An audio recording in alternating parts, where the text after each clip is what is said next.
Hello friend, स्वागत है आपका अपने यूट्यूब चैनल जीके वर्ल्ड 01 में। इस वीडियो में हम पढ़ेंगे एसएससी जीडी से जीके के 25 महत्वपूर्ण प्रश्न पार्ट 6।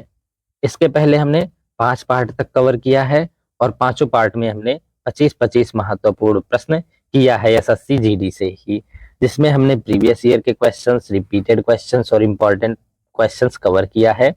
अगर आपने इसके पहले का पांचों पार्ट नहीं देखा है तो जाके चैनल की प्लेलिस्ट में देख लीजिए। एसएससी जीडी जीके एमसीक्यू के नाम से चैनल पर प्लेलिस्ट बनी हुई है।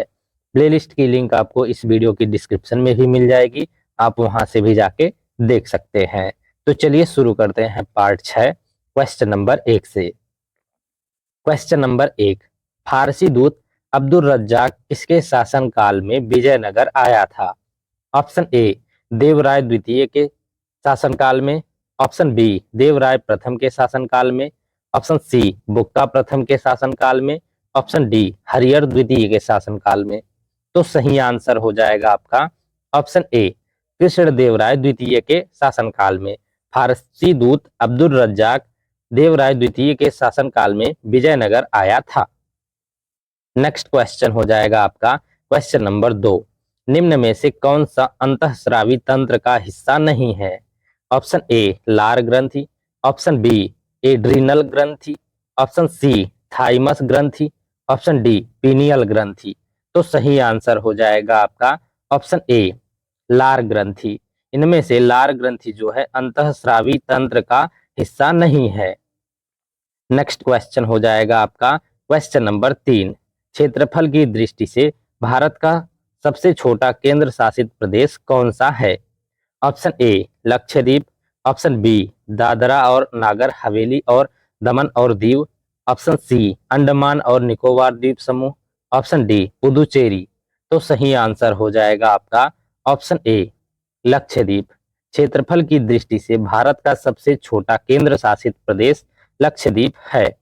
नेक्स्ट क्वेश्चन हो जाएगा आपका क्वेश्चन नंबर 4, ध्वनि तरंगे जिनकी आवृत्ति ... हर्ट्ज से कम होती हैं उन्हें अवश्रव्य तरंगे कहा जाता है। ऑप्शन ए 5 हर्ट्ज से कम होती हैं उन्हें अवश्रव्य तरंगे कहा जाता है, ऑप्शन बी है 15 हर्ट्ज से कम, ऑप्शन सी 10 हर्ट्ज से कम, ऑप्शन डी 20 हर्ट्ज से कम। तो सही आंसर हो जाएगा आपका ऑप्शन डी 20 हर्ट्ज के जो कम आवृत्ति की तरंगे होंगी ध्वनि की, उन्हें अवश्रव्य तरंगे कहा जाता है। नेक्स्ट क्वेश्चन हो जाएगा आपका क्वेश्चन नंबर 5, भारत में गरीबी हटाओ और आत्मनिर्भरता की प्राप्ति करना ... का मुख्य उद्देश्य था। ऑप्शन ए पहली पंचवर्षीय योजना का, ऑप्शन बी पांचवी पंचवर्षीय योजना का, ऑप्शन सी तीसरी पंचवर्षीय योजना का, ऑप्शन डी सातवीं पंचवर्षीय योजना का। तो सही आंसर हो जाएगा आपका ऑप्शन बी पांचवी पंचवर्षीय योजना का। भारत में गरीबी हटाओ और आत्मनिर्भरता की प्राप्ति करना पांचवी पंचवर्षीय योजना का मुख्य उद्देश्य था। नेक्स्ट क्वेश्चन हो जाएगा आपका क्वेश्चन नंबर 6, अशोक ने अपने शिलालेख में उल्लेख किया है कि उसने राजा बनने के ... बाद कलिंग पर विजय प्राप्त की। कितने दिन बाद विजय प्राप्त की कलिंग पर राजा बनने के?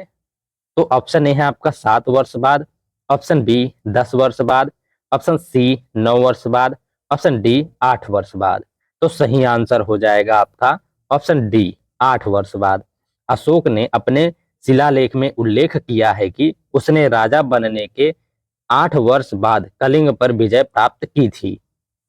नेक्स्ट क्वेश्चन हो जाएगा आपका क्वेश्चन नंबर 7, भारत की 2011 की जनगणना के अनुसार राज्य या केंद्र शासित प्रदेशों में सबसे अधिक पुरुष और महिला साक्षरता दर ...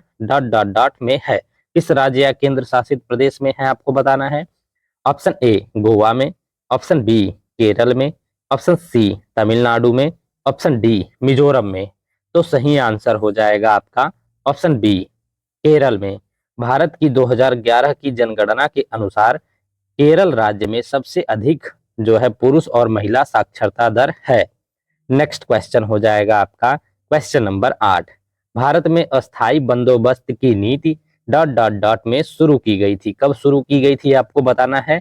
ऑप्शन ए 1793 ईस्वी में, ऑप्शन बी 1763 ईस्वी में, ऑप्शन सी 1773 ईस्वी में, ऑप्शन डी 1783 ईस्वी में। तो सही आंसर हो जाएगा आपका ऑप्शन ए 1793 ईस्वी में। भारत में अस्थायी बंदोबस्त की नीति 1793 ईस्वी में शुरू की गई थी। नेक्स्ट क्वेश्चन हो जाएगा आपका क्वेश्चन नंबर 9। निम्नलिखित में से कौन सी पहाड़ियां पूर्वांचल पहाड़ियों का हिस्सा नहीं है। ऑप्शन ए पाटली पहाड़ियां, ऑप्शन बी मिजो पहाड़ियां, ऑप्शन सी नागा पहाड़ियां, ऑप्शन डी मणिपुर पहाड़ियां। तो सही आंसर हो जाएगा आपका ऑप्शन ए पाटली पहाड़ियां। इनमें से पाटली पहाड़ियां जो है पूर्वांचल पहाड़ियों का हिस्सा नहीं है। नेक्स्ट क्वेश्चन हो जाएगा आपका क्वेश्चन नंबर 10। द्रव बहते हैं और आकृति बदलते हैं, वे दृढ़ होते हैं इसलिए उन्हें डॉट डॉट डॉट भी कहा जाता है। ऑप्शन ए तरलीकरण, ऑप्शन बी तरल, ऑप्शन सी मिश्रण, ऑप्शन डी विलयन। तो सही आंसर हो जाएगा आपका ऑप्शन बी तरल। द्रव बहते हैं और आकृति बदलते हैं, वे दृढ़ होते हैं इसीलिए उन्हें तरल भी कहा जाता है। नेक्स्ट क्वेश्चन हो जाएगा आपका क्वेश्चन नंबर 11। भारतीय संविधान का 74वां संविधान संशोधन अधिनियम 1992 निम्न में से किससे संबंधित है। ऑप्शन ए नगर पालिकाओं से, ऑप्शन बी आपातकालीन प्रावधान से, ऑप्शन सी नागरिकता से, ऑप्शन डी मौलिक कर्तव्य से। तो सही आंसर हो जाएगा आपका ऑप्शन ए नगर पालिकाओं से। भारतीय संविधान का 74वां संविधान संशोधन अधिनियम 1992 जो है नगर पालिकाओं से संबंधित है। नेक्स्ट क्वेश्चन हो जाएगा आपका क्वेश्चन नंबर 12।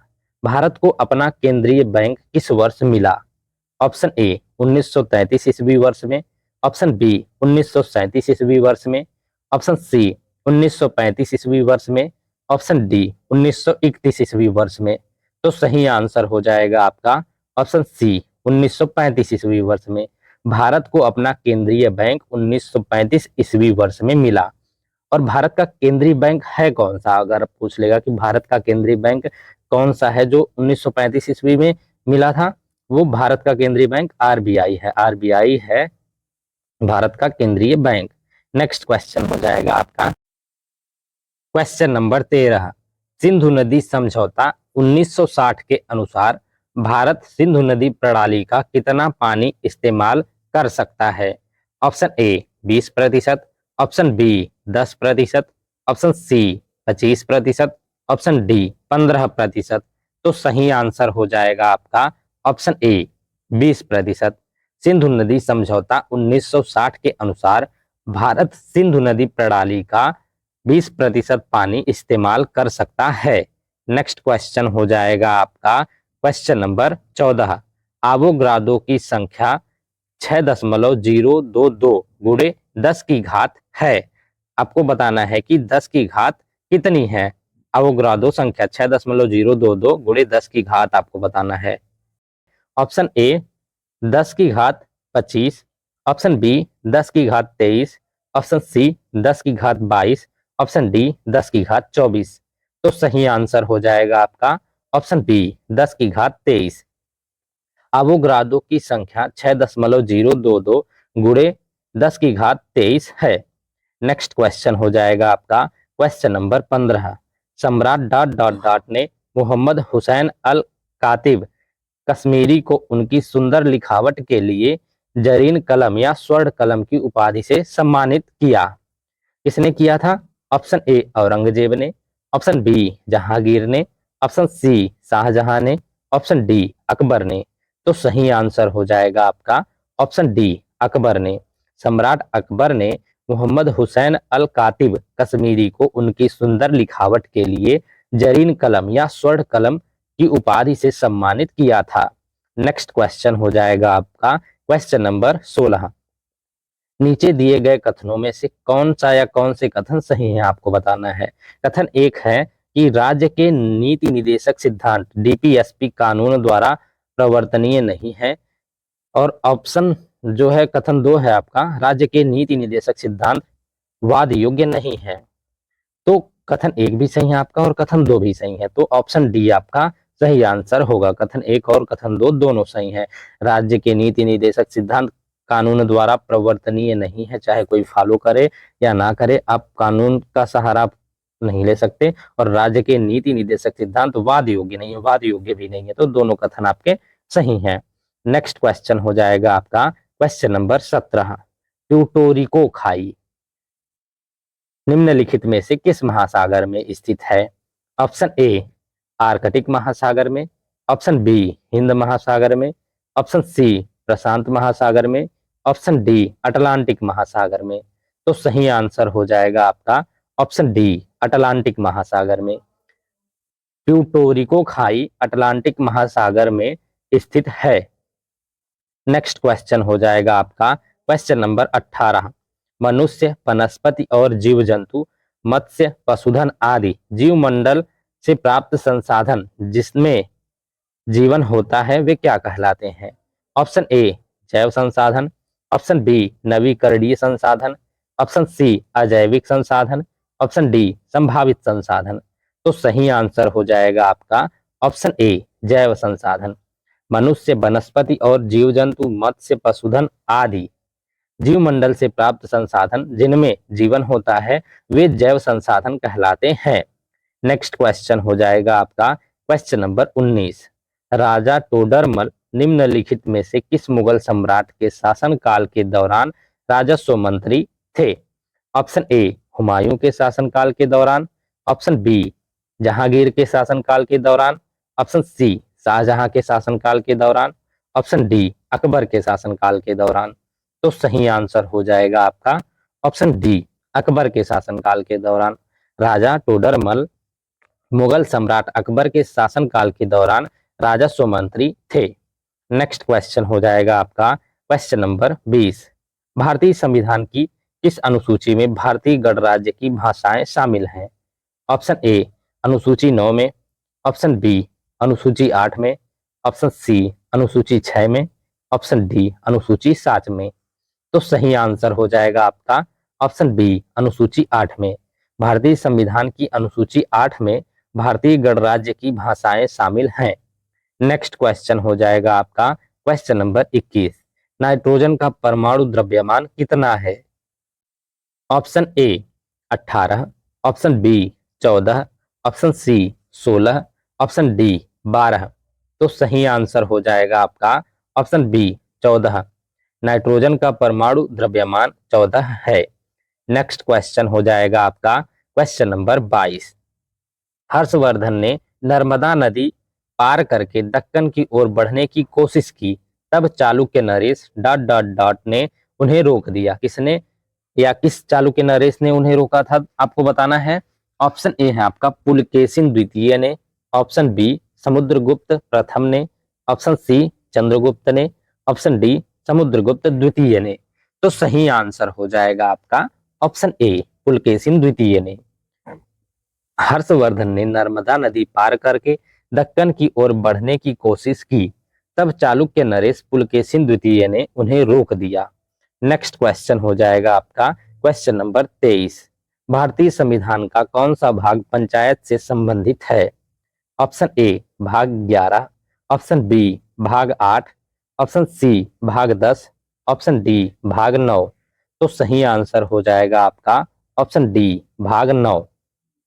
भारतीय संविधान का भाग 9 जो है पंचायत से संबंधित है। नेक्स्ट क्वेश्चन हो जाएगा आपका क्वेश्चन नंबर 24। निम्नलिखित में से कौन सी श्रीलंका की पहली आधिकारिक भाषा है?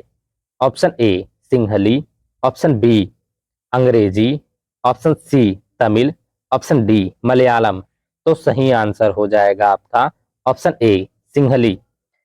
इनमें से सिंहली जो है श्रीलंका की पहली आधिकारिक भाषा है। नेक्स्ट क्वेश्चन हो जाएगा आपका क्वेश्चन नंबर 25। भारत में दंड प्रक्रिया संहिता वर्ष ... में अधिनियमित की गई है। इस वर्ष में दंड प्रक्रिया संहिता अधिनियमित की गई है आपको बताना है। ऑप्शन ए वर्ष 1977 ईस्वी में, ऑप्शन बी वर्ष 1971 ईस्वी में, ऑप्शन सी वर्ष 1975 ईस्वी में, ऑप्शन डी वर्ष 1973 ईस्वी में। तो सही आंसर हो जाएगा आपका ऑप्शन डी, वर्ष 1973 ईस्वी में। भारत में दंड प्रक्रिया संहिता वर्ष 1973 ईस्वी में अधिनियमित की गई है। इसके नेक्स्ट में हम देखते हैं कि जो कल का हमने वर्क दिया था, होमवर्क जो क्वेश्चन दिया था वो है, क्या था होमवर्क आपका, निम्न में से कौन सा सौर मंडल का बाह्य ग्रह है? इनमें से चारों में से पृथ्वी, ऑप्शन ए है आपका, ऑप्शन बी है शुक्र, ऑप्शन सी है शनि, ऑप्शन डी है बुध। इन चारों में से आपको बताना है कि कौन सा सौरमंडल का बाह्य ग्रह है। तो सही आंसर होगा आपका ऑप्शन सी। इनमें से शनि जो है बाह्य ग्रह है। दो ग्रह होते हैं, बाह्य ग्रह और आंतरिक ग्रह। तो बाह्य ग्रह जो होते हैं वो शनि, बृहस्पति होता है एक शनि, एक अरुण, एक वरुण, ये चार हो गए बाह्य ग्रह। और आंतरिक ग्रह जो होते हैं वो चार होते हैं, बुध, शुक्र, पृथ्वी और मंगल। ये चार जो है आंतरिक ग्रह होते हैं, ये आपको पता होना चाहिए। ऐसा क्वेश्चन पूछता है कि कौन सा बाह्य ग्रह है और कौन सा आंतरिक, तो 4 4 8 आपको पता होना चाहिए कि कौन कौन सा बाह्य है और कौन कौन सा आंतरिक। और इसके नेक्स्ट में हम देख लेते हैं कि होमवर्क का क्वेश्चन कौन सा है। कल के लिए आपको कमेंट बॉक्स में इसका आंसर देना है। क्वेश्चन है, अरुणाचल प्रदेश राज्य की सबसे ऊंची चोटी है? कौन सी अरुणाचल प्रदेश राज्य की सबसे ऊंची चोटी है आपको बताना है। ऑप्शन ए है कामेट, ऑप्शन बी है जुनकुन, ऑप्शन सी है कांगतो, ऑप्शन डी है इनमें से कोई नहीं। इन चारों में से आपको बताना है कि कौन सी अरुणाचल प्रदेश राज्य की सबसे ऊंची चोटी है। तो इसमें हमने 25 क्वेश्चन किया है। Thank you guys for watching. इसमें हमने पार्ट 6 में 25 क्वेश्चन किया है, जो कि बहुत इंपॉर्टेंट क्वेश्चन हमने किया है सभी सब्जेक्टों से। जीएस की फिजिक्स, केमिस्ट्री, बायो भी हमने किया है, उसमें से भी हमने कुछ क्वेश्चन किया है। और बहुत इंपॉर्टेंट क्वेश्चन, प्रीवियस ईयर का क्वेश्चन हमने किया है पार्ट 6 में। और इसके पहले हमने पाँच तक कवर किया है, और पांचों पार्ट में हमने 25-25 महत्वपूर्ण प्रश्न किया है। अगर आपने नहीं देखा है तो जाके चैनल की प्लेलिस्ट में देख लीजिए। एसएससी जीडी जीके एमसीक्यू के नाम से चैनल पर प्लेलिस्ट बनी हुई है। प्लेलिस्ट की लिंक आपको इस वीडियो की डिस्क्रिप्शन में भी मिल जाएगी, आप वहां से भी जाके देख सकते हैं। और इसके नेक्स्ट पार्ट में हम पार्ट 7 कवर करेंगे, उसमें भी हम 25 महत्वपूर्ण प्रश्न लेके आएंगे, प्रीवियस ईयर के क्वेश्चन, इंपॉर्टेंट क्वेश्चंस और रिपीटेड क्वेश्चंस, जो कि एसएससी बहुत बार रिपीट करती है। ऐसे ही बहुत बहुत इंपॉर्टेंट क्वेश्चन हम लेके आएंगे पार्ट 7 में भी। तो वीडियो में कंटिन्यूअस बने रहिएगा। And thank you for watching.